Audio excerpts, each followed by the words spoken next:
live demo? No. This time it's just this introducing the contest. Yeah. Which is so nice to actually, for the first time in pretty much my presenting career, I'll be able to step off a stage when I'm done and just be like, boom, walk away. Takes the pressure Not off. getting 18 cases worth of crap. Right. Yeah. Woo! And I remember. I mostly remember the weight. Yeah. The size is not that bad.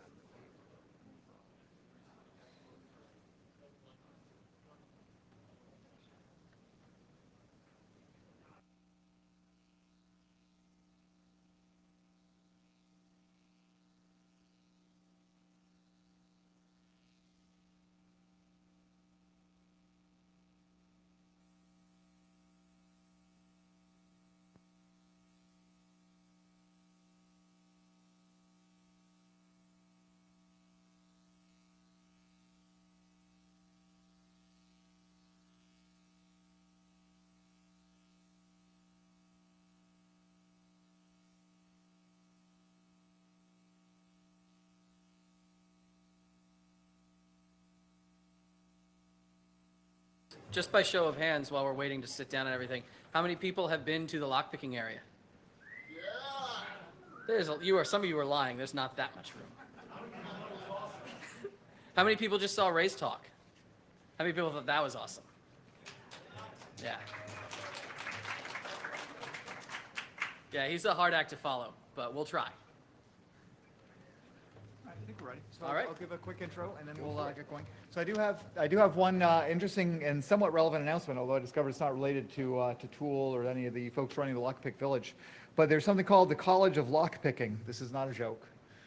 The College of Lockpicking is fundraising for hackerspaces. For every 10-piece custom lockpick set you buy for $30, the College of Lockpicking will donate 10 to the hackerspace of your choice. So you can visit the College of Lockpicking. They're on the second floor of the mezzanine area of the event space. So thanks for hanging with us. We're having, I think a very successful day, and we're going to have a very successful evening and into the morning, and just don't plan on sleeping a lot for the next 3 days. Up next is all about mastering. We're going to talk about mastering the master keyed system by the master of the master keys, Enough of that. Deviant. Pish posh. Thank you, Greg. Yeah, How you doing?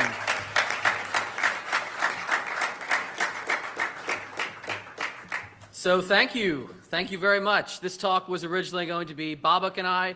Babak is still, as far as I know, waiting for a flight that's about to take off from Las Vegas, where he is at the Aloha show. So just because we hate ourselves and love you guys, he is at Aloha. I was here coming off of ShakaCon. He's flying back from Vegas to be here for 2 nights. Then we both go to LockCon, the International Congress of Lockpicking, held this year in Kentucky. Then he gets to go right back to Vegas where he was, because you can never get enough of 114 degrees.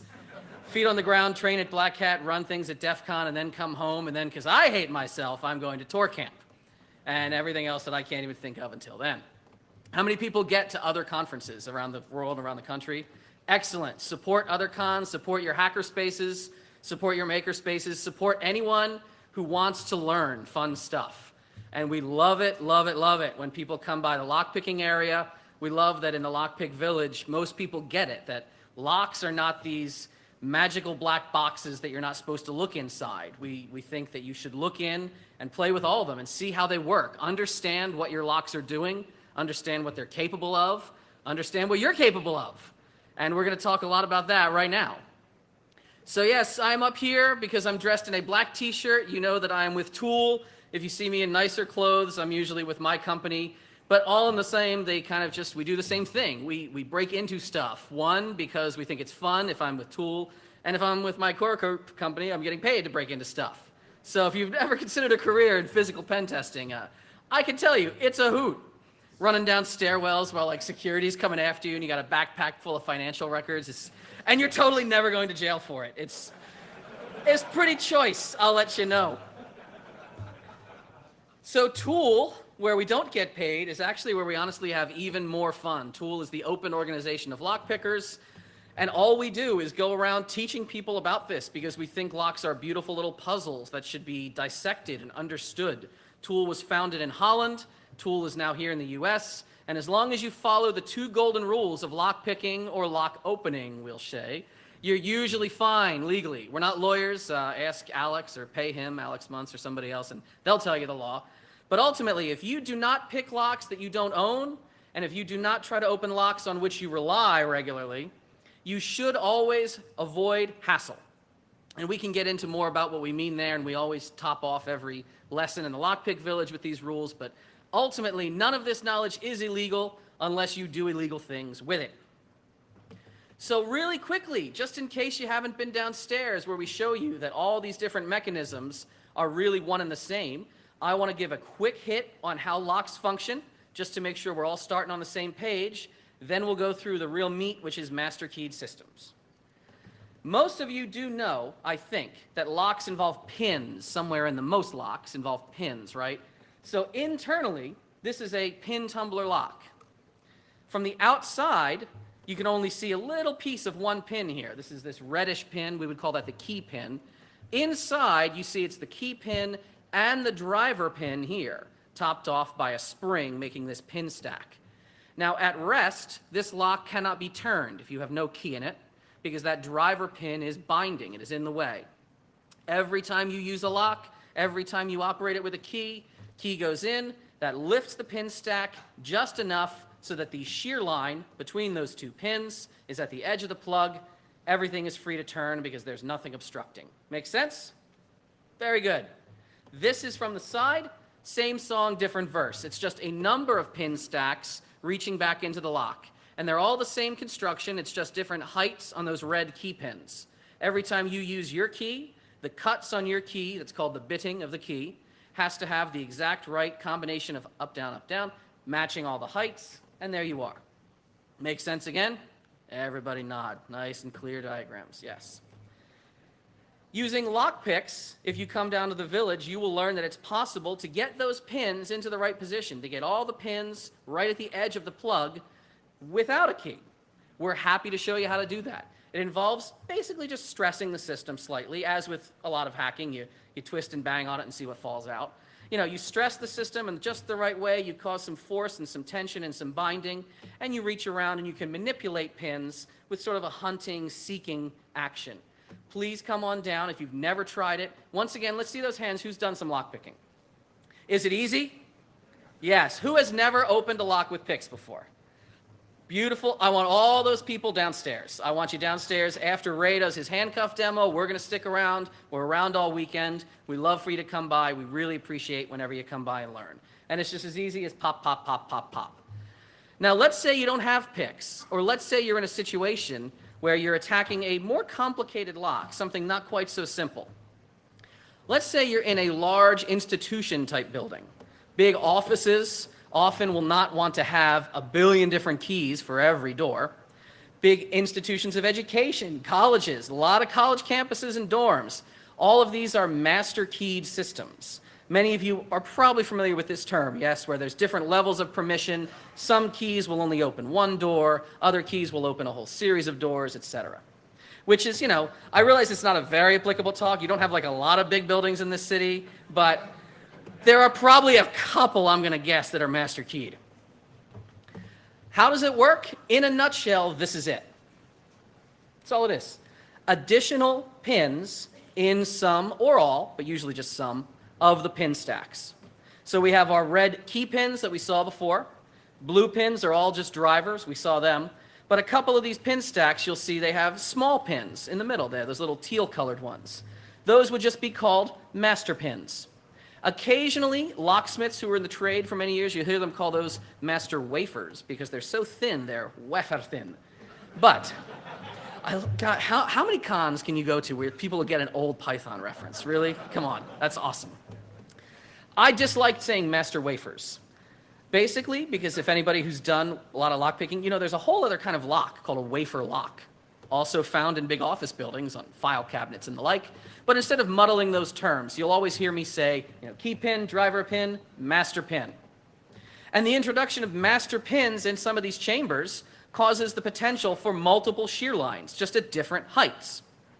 So here you see it's possible to line everything up at a shear line, yes, but if you have an 8 cut on one of your keys, because all those bitting cuts, they're specifically numbered. Every manufacturer has, starting at like 0 would be a blank key. They have a 1, 2, 3, 4. They have depths, and you can look up depth charts and keying charts. Most manufacturers do not ever exceed 9.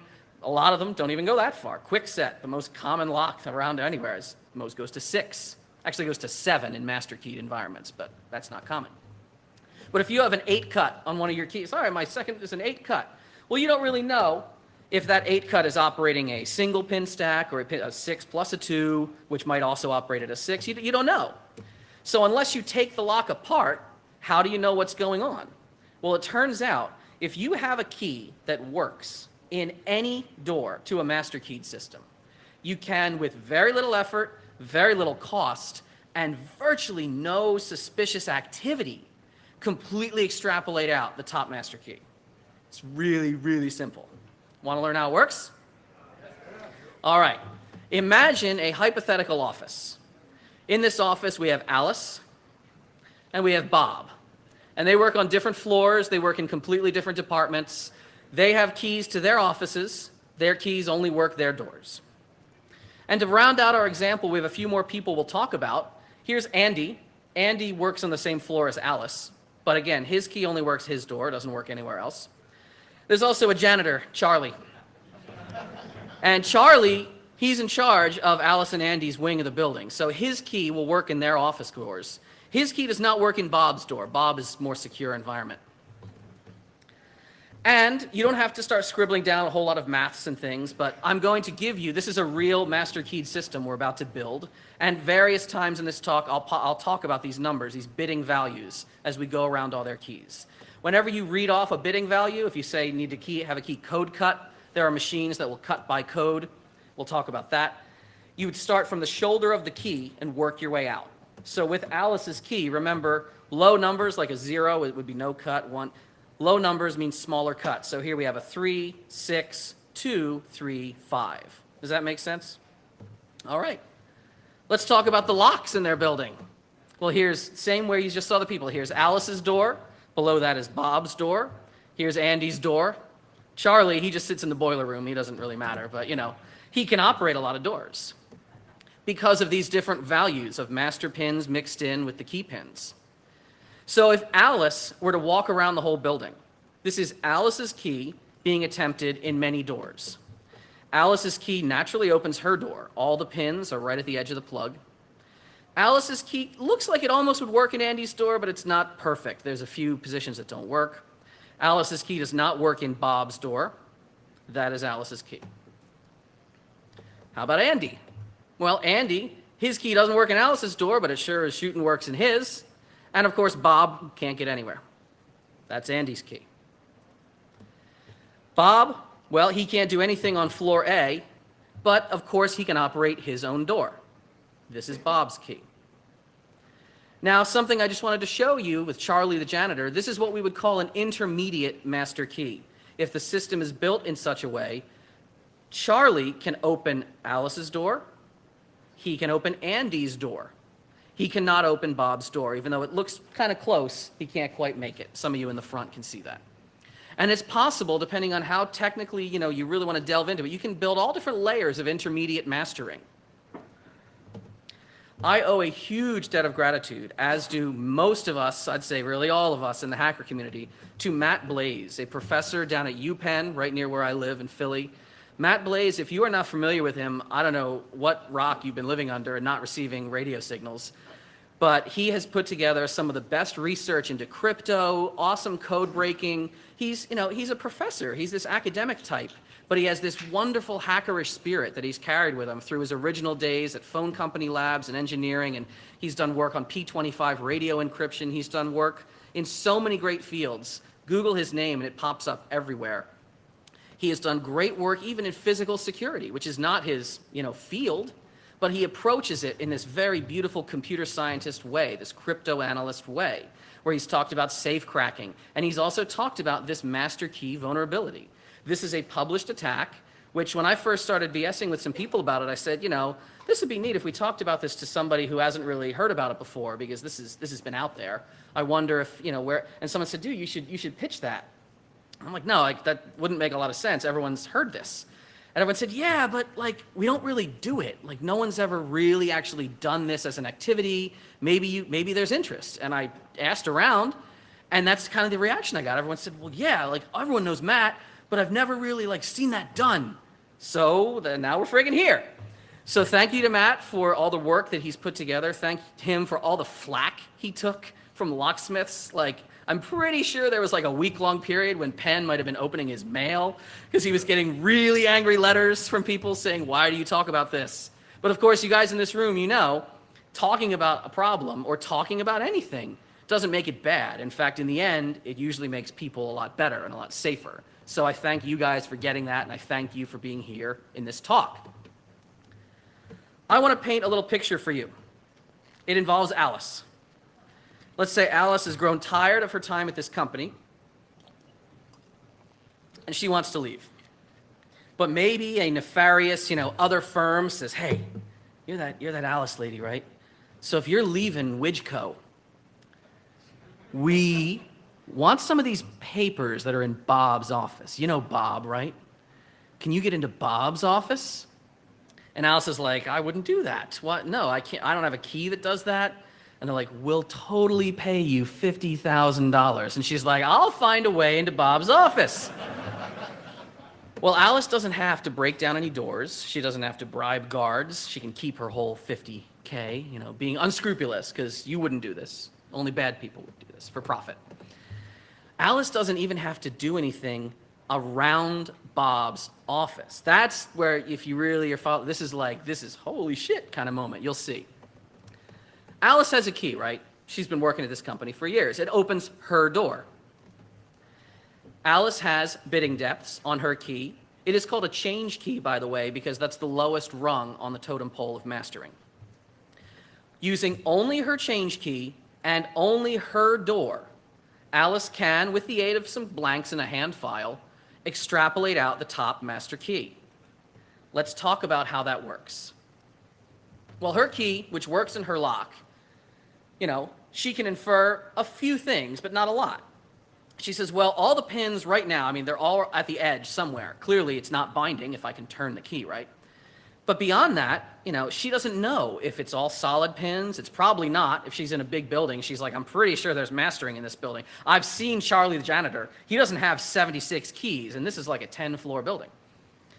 But she doesn't know what specific details are going on. And short of taking the lock apart, you know, how do you know? These details are completely hidden inside the cylinder. So what's she going to do? Well, Alice is going to prepare exploratory keys and work them as follows. This is exploratory key number 1. This first position, she's leaving at a 0 cut. And she'll populate out the rest of the key with bidding depths that she already knows are valid on her change key. So we've got 0 and then 6235. With me so far? Now, Alice is going to simply sweep this whole range and see what falls out. So right now, you should be aware, unless you're a locksmith, you really don't have to get deep into what is called MAC, Maximum Adjacent Cut Specification. But be aware, locks can behave strangely, let's say. If you violate MAC too badly, they either will not open with valid bidding depths, or sometimes keys will get stuck. For the most part, we're not going to get heavily into that, but I'll touch on it just when it arises. In this case, this is not a valid key. Alice might even just file down to a 1 position in this first. Well, nothing is ever 0. Like, there's never a blank position. Can be. I've made locks that way in contests because I'm a bastard. But no, there could be. But let's say she starts at 1. She can do this hand filing pretty easily with the use of what's called a key gauge or a key decoding card. You just take a key, slide it into the notch until it stops, and you know what value that depth is. It's very convenient, easier than calipers, let's say. So Alice has this key that she's made. Technically, this is still a MAC violation, but again, we're not going to concern ourselves too much with that. Alice walks up to her door, which she does every day. Everyone's, hey, how you doing? How's the baby? Tries the key. Doesn't work. Oh, well, she quickly has palmed her other key, so she's, oh, this is funny. Switches it out, and she goes in. So she knows that's not a valid cut depth. She says, well, that doesn't do anything for me. And maybe in the privacy of her office or in a bathroom stall, or depending how covert you are on a pen test, you can hide in janitor's closets and other things. I've done filing in weird places in office buildings. But you file down to the next bidding depth. So now she's got a 26235. How are you guys with seeing those bidding values? Can we see them on the screen okay? You all right? Maybe the front row is getting a little screwed, but... Now notice this looks different because of course she's hand filing, but the two opposite this was machine cut. But it's the same value. They're both a 2 depth. This is no longer a max violation, and I know this because this big head on the key, this is a Kwikset style head. I can tell it's a Kwikset system. Kwikset has a max of 4. Schlage is like a nicer, spec. Schlage pointy pins max of, I think, 6 or 7. But she tries the key again, 26235. Nope, doesn't open. All right, take the key out, file it down again. Tries this in the lock. Hey, it opened. But that was probably expected. Does anyone remember why?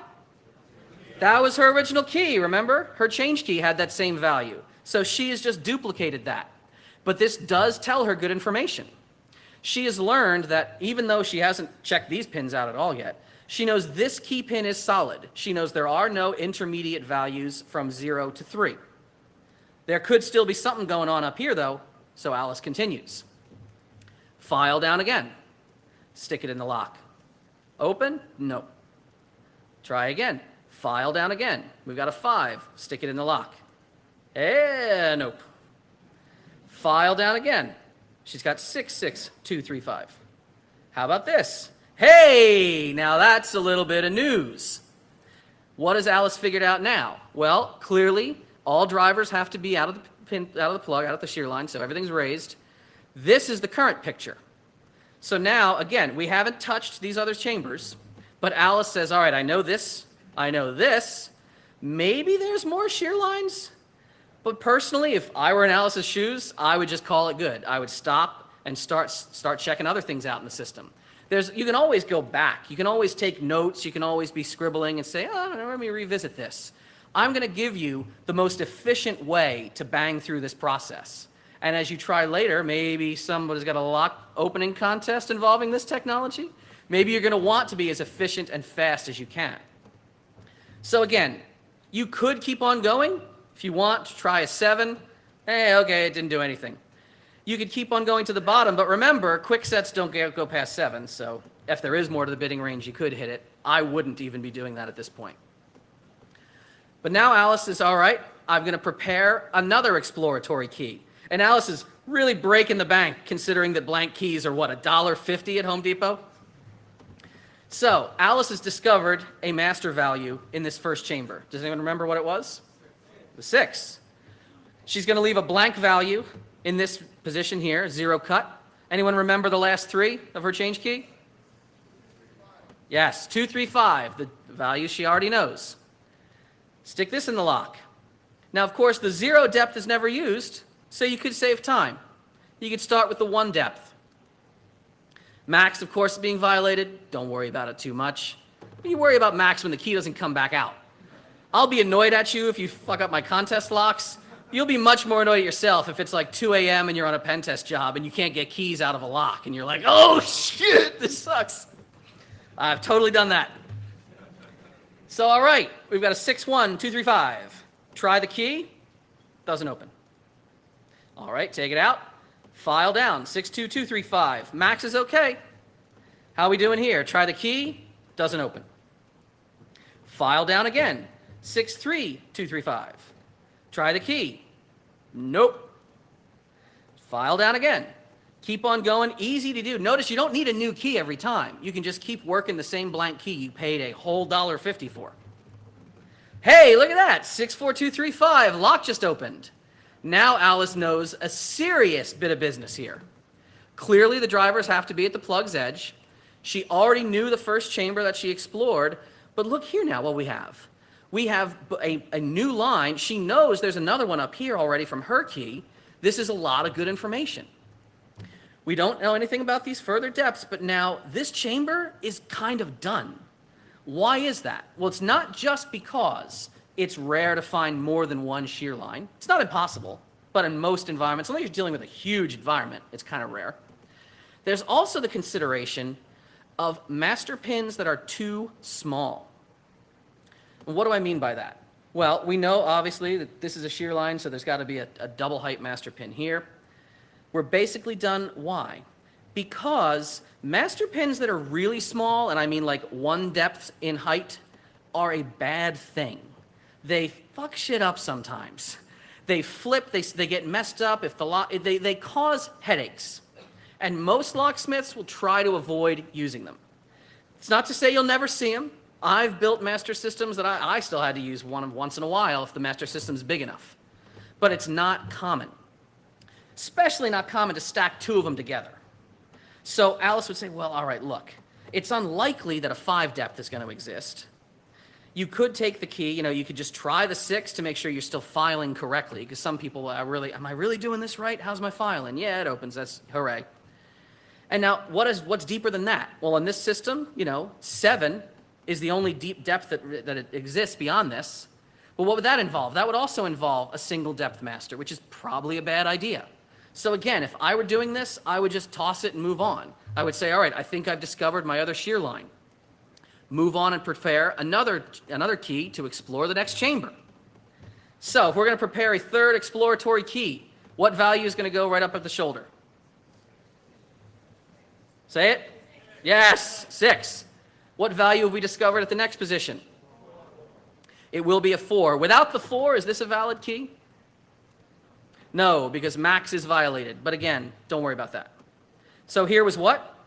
4? Yes. How about the next position? Right on. 0 goes in the blank because you're about to sweep that range, and the rest is what? Exactly. You guys are paying attention. Sweet. I like when people listen. Don't fall asleep. 3, 5. So now it's time to sweep this range, right? It's time to explore, or is it? Let's talk about being a little bit more efficient in here. Does anyone remember her known depth? It was a 2. So what's right above 2? 1. What's right below 2? 3. You don't really need to explore the 1 and the 3 because that would involve a single depth master, which would be bad. You don't really need the friggin' 2 either, because if you're confident you've been filing a few times now, you kind of know what your filing is doing. So you can honestly start this one at 4. Why waste your effing time? Try this. Much more efficient range to explore. All right, this key is prepared. Alice goes in, tries it in the lock. Doesn't turn. By the way, has Alice walked to any other office yet in this process? No. Takes the key out, file this position down a little bit. You got a 5 cut. Try this in the lock. Whoa, come on. Whoa, open. That's always nice to hear, isn't it? You say, open, when you get a lock open. So now, what do we got? Alice says the pins have to be at the edge, and it's probably like this. She knew her own depth. She found a depth below it. I would call that good. Let's explore these guys. We're going to find things out about them. This is pretty dialed in here. Again, why waste your time? You can always go back later. You can even always go back with another key if you really think you screwed something up. So, all right. Would we need to explore the 6th depth on this? I wouldn't. No. I mean, there's a chance, but again, bad idea. How about a 7? I wouldn't. Move the hell on. Prepare the 4th key. You guys already know what's going on. What you found so far, give it a 0, round it out with what you know. Sweep this range. This, of course, violates max. As long as it's not getting stuck in the door, we're not going to tell anyone. So, there is a 3rd depth here. If you know that, you could always skip the 2 and the 4. So you could just go 1, 5, 6, 7. Why not? Like, again, stay away from single away values. So start off with the 1, throw it in the lock. Does it work? No. Start off next. If you really wanted, you could go to the value you know, again, just to test your filing. Doesn't hurt to make sure you're filing correctly. Yay, it opened. I was expecting that. All right, so we got it. I would file down again. I'd skip and go down to 5. Try it in the lock. Nope. You say, all right, file down to a 6. Try that in the lock. The 7, I mean, I know that Deviant said they sometimes use 7 in master systems with quickset. Let's try the 7. Fuck! So now you got a problem. Now you're like, damn it, that frigging guy told me to be all efficient and I'm skipping values like a maniac and damn, WTF, mate. Well, maybe that's the facts, and maybe that's not. Sometimes you have, chambers that just aren't mastered. You might question whether you filed correctly, but I would just question the lock. Maybe position 4 is not mastered. Give it a little, all right, there's my value. Give it a little question mark on your paperwork. Come the hell back to it later if you have a problem. So this is what we think we got so far. Maybe 3, the same value that was on her change key, might just be the master value, might just be the only value. So we've got to prepare a 5th key, right? What we know, what we want, sweep the range. Sweep the leg, Johnny. All right. Prepare, because again, I'm going to skip the 0. There's probably never a 0 value. Of course, if you want to, it doesn't hurt, take a second to try it. It's always easy to file instead of trying to glue shavings back on a key. You can't put a key back together, right? So maybe you try it, maybe you don't, but start at the 1 if you want. Stick it in the lock. What happens? Whoa! Open. That was a quick hit on that lottery. That is a heaping bowl of win. Because you have probably got this whole system now. You have probably decoded it all. You know that there's another value out here, but you don't give a shit about it. You could sweep the rest. You could say, maybe there's intermediate mastering. I don't know what's going on here. Let's keep filing. The hell with that. I would just start throwing this key in a lot of doors and start seeing what the hell it does. Maybe you make a nice fresh cut copy of it if you have access to a code cutting machine. If you don't, you'll be walking around with a key that looks like this. A little suspicious if someone's walking right up to you. But again, unless they're looking that closely, this is the first time you will ever be walking around to a door that's not yours if you're trying this. So now Alice can walk around and wham, wham, wham, wham, wham. Every door in the building open to her. Not with picking, not with crouching, not with looking over her shoulder. Just walk up to the door, act like you belong. You guys know social engineering. You're on the phone. What? They can't put me on the 905? Have you told them about my frequent flyer miles? All right, I'm going to the meeting. Just breeze right in. If you've got a key, no one's going to question that shit. Absolutely easy to do, man. The only thing you're going to really screw yourself on with hand filing is not being noticed by security, unless you're like filing at your desk. Don't do that.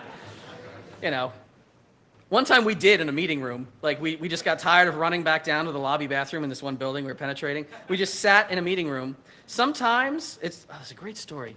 I wish I'd actually take credit for this, like looking like you belong there. I knew a person who breezed in with a briefcase and it was full of like family photos and a coffee mug, and they just sat at a cubicle and put all their stuff out, and like nobody questioned. They went back each day for a week, and they had like a card from the wife, and no, we just took a meeting room, and I was in there like filing. Bobik's like on his machine, poning a network, and some guy comes in and is like, "Oh, I thought this room was free." And we're like, "No, we're in here. We had it blocked off on the calendar on the internal website that I hope this company has that I'm referencing."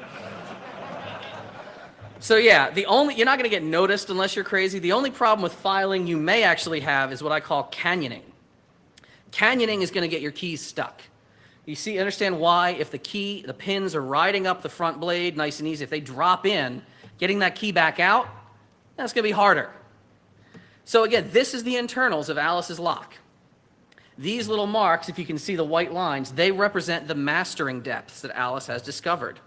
You can have an alternate lock in the system. I think this is Bob's lock, if I recall. And again, the key you just discovered, it'll work in there. It should work in every door if it's the top master key that you've decoded. So super winner is you, man. Like, this is easy stuff to pull off, and most locks are vulnerable.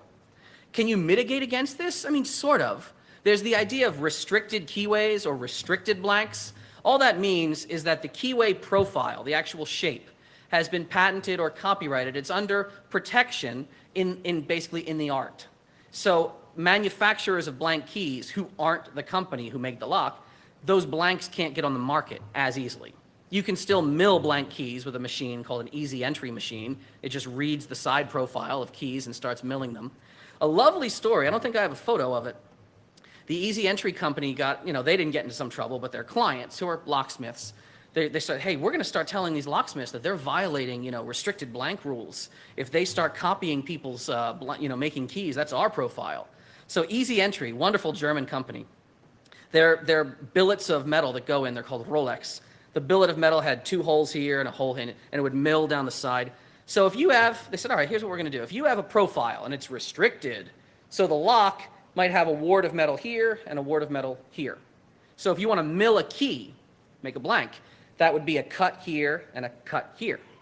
And they say, no, no, no, that's restricted. You can't do that. So Easy Entry said, all right, turn on, like special copy beater fuck you mode.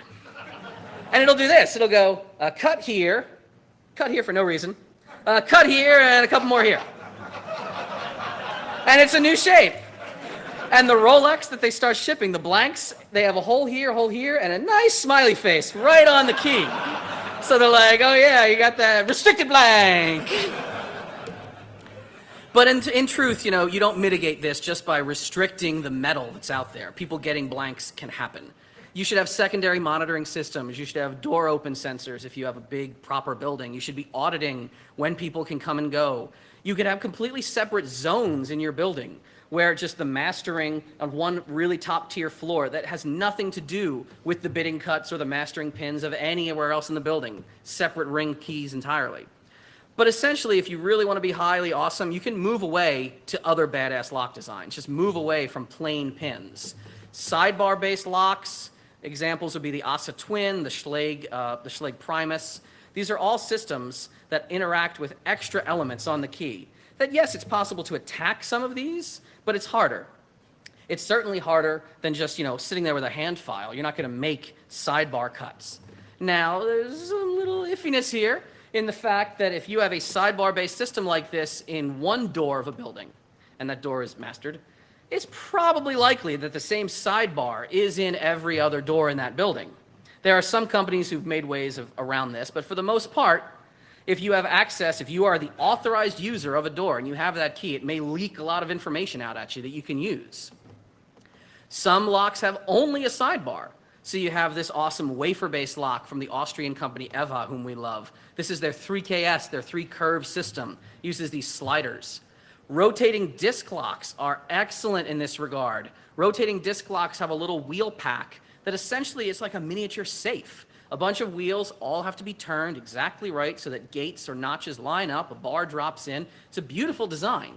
You can master rotating disc systems. You can actually build extra wafers, blank wafers when you put the stack together. We don't have to get into the whole functioning of how these locks work.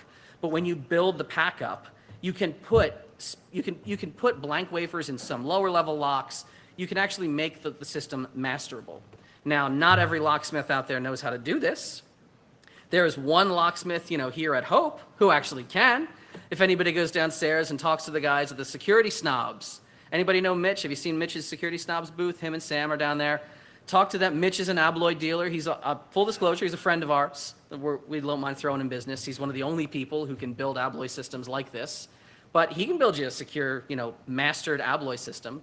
One in which even if someone, steals the low-level lock, like I have a lot of locks I use when I travel, someone could take the lock and just cut it open, and it's not going to leak out the full top master-level codes. Because you understand that too, right? Like if Alice were not so finesse-minded, she could just rip the doorknob off and dump all the pins. She could measure the pins and just get all the bidding codes right there. But again, you're not going to do that with a rotating disc system. You're not also going to have an easy time of it with a magnetic-based lock. The Miwa company in Japan uses these amazing magnetic sliders on the, that work with the key. The, again, EVA company in Austria, boy, the best magnet-based lock I've ever seen. You may have heard us talk about it, the MCS, the magnetic code system. It's got this amazing key, right? And you see, it says, oh, wow, look at this little wavy track on the side and these big magnetic paddles. So there must be maybe there's some norths and souths in there. There is, just not the way you think there are, possibly. This key has these, big round dots on both sides. And a lot of people see it and they say, cool, magnety lock, right? I mean, how often do they switch north and south? They do a lot. Because each one of those discs is a discrete zone of north-south that is rotated into different axial positions and flipped opposite on the other side. The internal workings of the lock have mini rotors that spin to allow fingers of a sidebar to drop in. Do you think that the plug wall, by the way, in the keyway has to be open in any way for that to work? No. It's a sealed system. The magnetism just radiates out through the housing. It's a beautiful lock, resistant against dirt, fouling, corrosion, resistance against all kind of attacks, trying to make, keys that are restricted. I mean, how are you going to make this key? Our German friends made a fake key once by using tiny chunks of neodymium and a key. They kind of set it up and glued it into place, and they got it to open one time after reading the real key. And I think one of the magnets might have popped off in the lock. I don't know how well that worked. But I mean, seriously, the guys in SS Dev, they're just like, boom, these are my balls. We're awesome. And it was amazing to see it happen, but it's not a practical attack in the real sense. I mean, that's a damn secure system. So again, beautiful stuff is out there, but most locks aren't like this. Most locks are just plain pins. And if you want to try to attack them, well, I don't want you to do this in a building where you're not supposed to be doing this. So why don't you do it here at Hope? We have a new contest for you at Hope. We have some interesting things for you. You're going to start to see, starting tomorrow, these pillars appear around different spots in the con space. There's going to be 4 of them. And these towers have locks in them. Please just believe me when I tell you. This is not me throwing you dumb misdirection and false info. Each lock is the same lock in every tower. Why did I do it 3 times in each tower? Because some numbnuts is going to file the key wrong and get it stuck or break something, and I didn't want the contest to come crashing down when that happened. So I built the locks 3 times. That said, please don't fuck up my locks during this contest. People will get mad at you. I will get mad at you. But these locks represent part of a master key system. There's going to be tower A, B, C, and D. By the way, these towers, which are all wood, could really use some weight on the back of them to hold them up. If you are buying, how many people had the Club Mate here? Club Mate, yeah! If you have the empties to those, bring them back down to the guys in the mezzanine level. Give them to them. They're going to put them in cases for us. We're going to use that to weigh down the pieces of wood, if you could be so kind. But you'll see these towers around the grounds.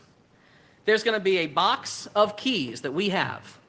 There is a small buy-in to this contest. There's a lot of different ways that you can kick in money to help support Tool, but I'll explain in a minute. But for a very small buy-in price, probably be $5, you can reach into this bin and pull out a key. And the reason we are charging is to dissuade people from trying to brute the attack by just trying to keep getting all the keys. Pwn all the keys. Because if you compare a bunch of different keys, you can start to already get information about a master key system. You can start, hey, this looks a little close to that one. So we're trying to dissuade people from doing that. Now, if you want to be like Big Joe Moneybags, whatever, you can just keep throwing 5s at us. We're not going to let you see what you're grabbing, so you might just pull out 5-letter A's and be like, shit!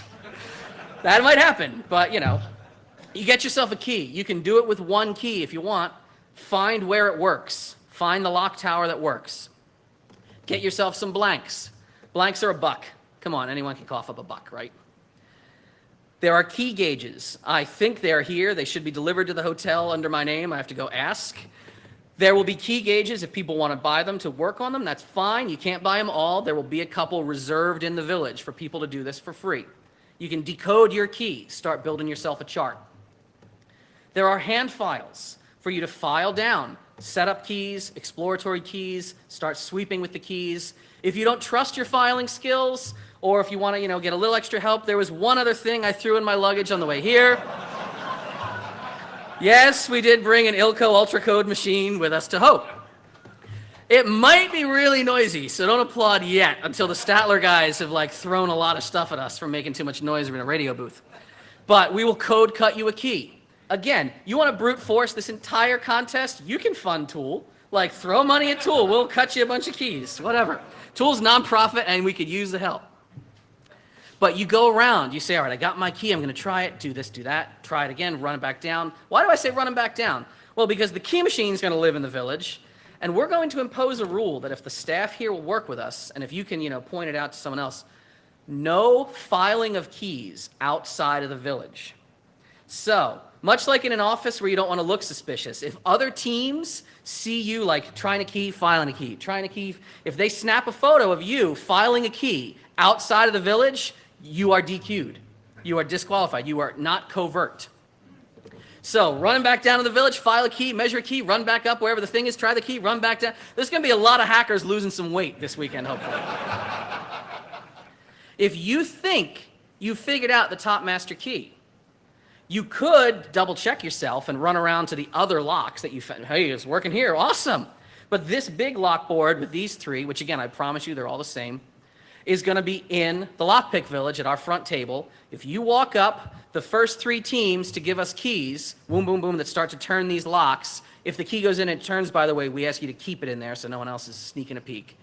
You get prizes. What prizes? We haven't figured it out yet. I'm gonna go by the top of my head and say free admission to Hope next year that Tool will pay for, $100 credit in the village, $50 credit in the village. Sound good? What do you think? All right. Thank you, Bobak, for missing your flight. I just made that rule up out of my ass. The director's vote by proxy is that one. So yeah, are you gonna win? Are you gonna try? I don't know. I think you can. I think you could totally pull this off. If you do, that would be awesome. We would really love that. We want to see people trying this out. How many people have ever actually done an escalation attack like this? Not too many hands, and you probably did it in college or something where you're trying to get in other dorm rooms and stuff like that. Yeah. So we wanted this contest because we think it is kind of material that even though people have talked about, not a lot of people have done. So that's why I came up with this little game, Tool is all about games and public fun. Tool is, all about just teaching the community. We love all these lock sport groups that are showing up. We love all the friends that we're making. If you've seen any of the groups here that aren't even Tool, go by, say hi, see what they do, see where they'll be. Maybe they're visiting another con near you.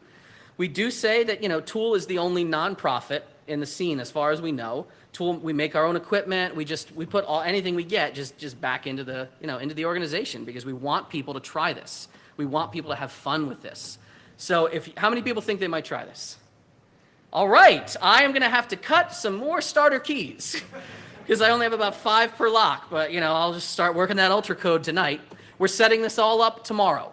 We don't want any locks out at night because even though y'all look pretty trustworthy, I don't want anyone banging the locks apart, reading the pins, and cheating everyone out. I want this first time that we ever, have our game of escalator action to be really, really good and to work well. All right, old Nintendo players, get the Taito reference. Yeah, so I hope this will be fun. Maybe it'll be a giant train wreck, but I think everyone here is polite enough to try to not just brute force don't just damage force anything, please. Be respectful to everyone else who wants to play the game. And we'll see how this goes. Other than that, we'll be downstairs in the village all day tomorrow, all day on Sunday. Ray's going to be down there after his cuff talk. He's going to give lessons, and I appreciate you listening. Thank you so much.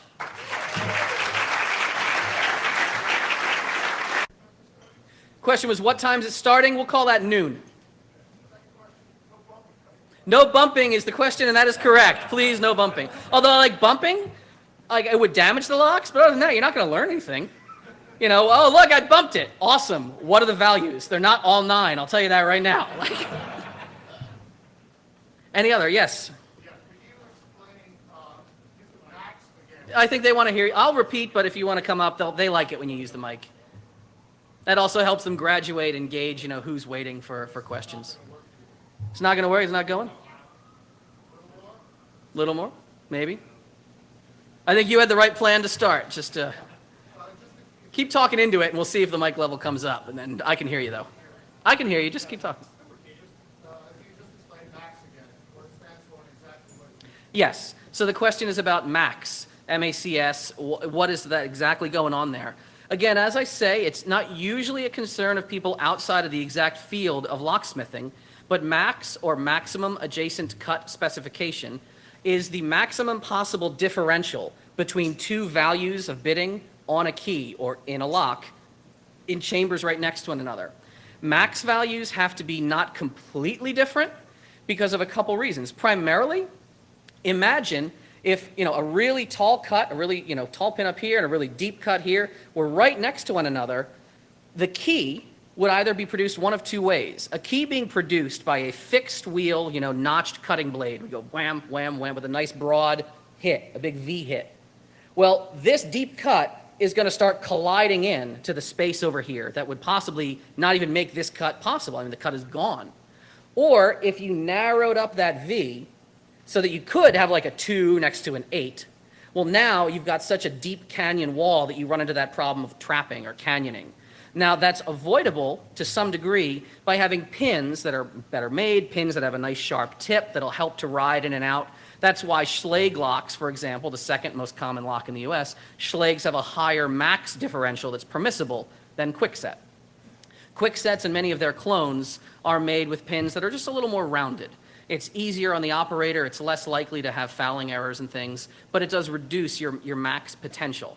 Doesn't mean that you can't get a key in and out. It doesn't mean that if you're hand filing, you might not have a really narrow ledge for where your pin's supposed to sit, but it's still kind of there. But it's in the real world, I mean, it's not a good idea to build a system that violates max. Does that make it a little clearer? Excellent.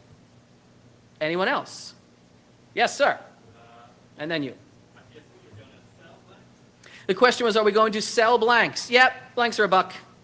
We pass the savings on to you because cheaper than Home Depot. We got them from again, hopefully those have been delivered by ProLock or somebody. I'm going to go run down to that desk before they, how long is the line? Is this just, is the line, did those people actually stay here? Or is that a tourism thing in New York? Like, come see the line at Hotel Penn's lobby and just, honey, I rode the line. It was awesome. Let's do it again because I don't know where these people are going. Yes, I'm going to check to find them. We will have blanks until we run out. We'll just run the game. There was a question over here. Or there wasn't. Yes. That was your question. All right. Yes. Aside from at the con, where do you have tool meetings? Very good. Aside from here, where can one encounter tool meetings and the like? Well, if you visit tool.us, you will find there's a chapter, all the chapters are listed on our meetings page.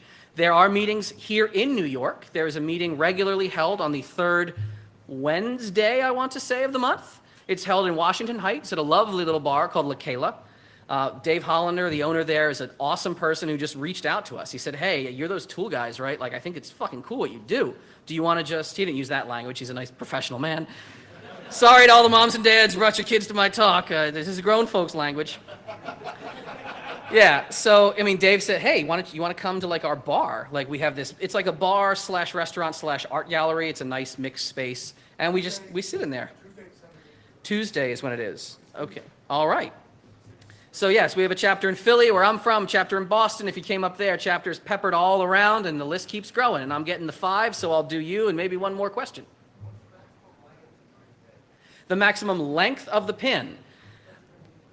Oh, that I'm going to use. I will work within the tolerance ranges of the lock.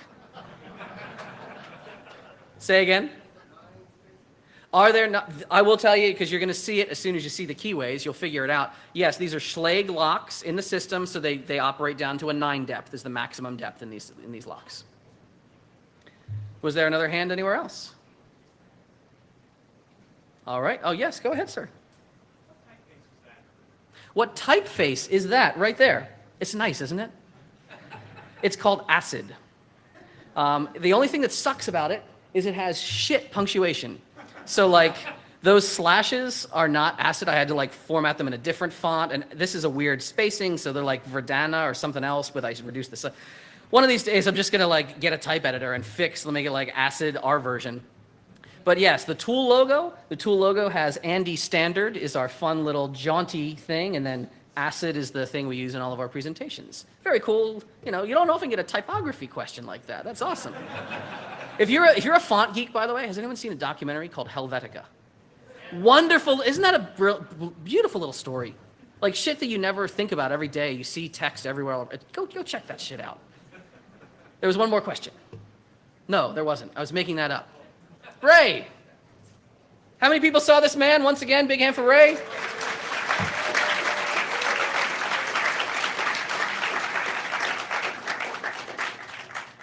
I'll repeat. There's no mic. It's gone.